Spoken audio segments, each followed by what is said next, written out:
Hi mga kamaldita! Tara at samahan niyo ako lusubin si Typhoon Karina bago ako umuwi sa Mindanao. Magbabakasyon kasi ako sa Mindanao, kaya let's go! For the go mga kamaldita para sa bayan. So for this video mga kamaldita ay share ko sa inyo ang experience ko bilang isang personnel ng DSWD Calabarzon. Ayan, so alam naman natin na tinamaan tayo ng Baguio Karina dito sa Luzon. So ako ang inatasan sa araw na yun na mag-gather ng data para makapag-report. So ayan, so kahit bumabagyo, kahit pumutok man yung tubo na yan, ay kailangan ko pumunta sa MSWDO para kumuha ng datos para ma-submit sa aming opisina. So, ayan nga, galing ako sa evacuation center ng covered core ng Barangay San Juan. So, ngayon ay papunta naman ako mga kamaldita sa MSWDO para makakuha ng data doon. So, ngayon ay nandito ako ngayon sa Manuel I. National High School Evacuation Center para bisitahin natin ang mga kababayan natin doon, mga kapatid. So, ang ginawa ko po mga kapatid, mga kamaldita, ay nag-room to room ako. Every room na may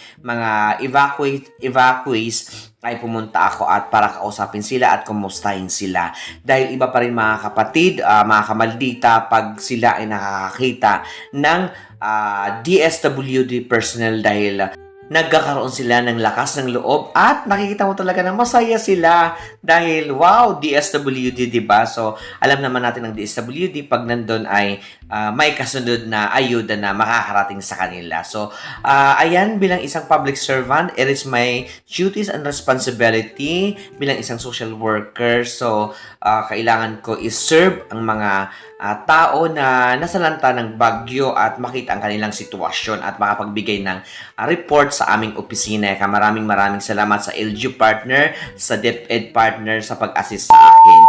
After that mga kapatid ng aking report, nakapag-submit na ako din. Ayun nga, ang aming flight ay July 25 ng 12 AM mismo. Kaya naglakbay kami pa LRT. Ayan. So, makikita nyo naman ang Marikina lubog talaga sa baha. Ayan. So, walang land. It is because baha talaga. So, pagdating namin sa recto, ito ang aming nakita mga kapatid. At na-trap kami doon for how many hours? 2 hours na-trap kami doon. At after that, ay naglakad kami talaga ng aking pinsan. Kaya wala kami magagawa dahil wala talagang masakyan mga kapatid. Ay ang mamahal ng ng mga tricycle kasi 800. So ngayon, fortunately ay pinasakay kami ng isang malaking tricycle na nangunguha ng tao. So ayan, mga kapatid. So, nakita ko talaga yung yung sitwasyon.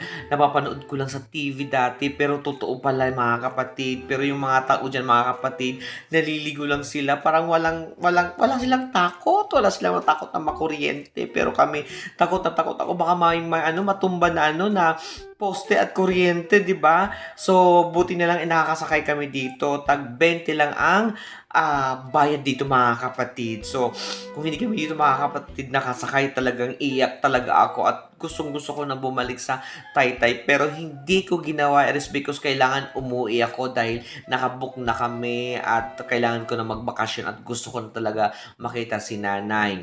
Sa totoo lang mga kapatid, naghalo ang aking takot, kaba, dahil sabi ko wala kayong masakyan at dala-dala ko pa yung malita ng aking pinsan. Kaya lumaban kami at fortunately nakasakay kami. Maraming salamat talaga sa driver dahil naawas sila sa amin. Kaya nakasakay kami at nagbayad kami ng tig 20. Ayan, yun nga. So, ito, dumating kami ngayon sa may Divisoria.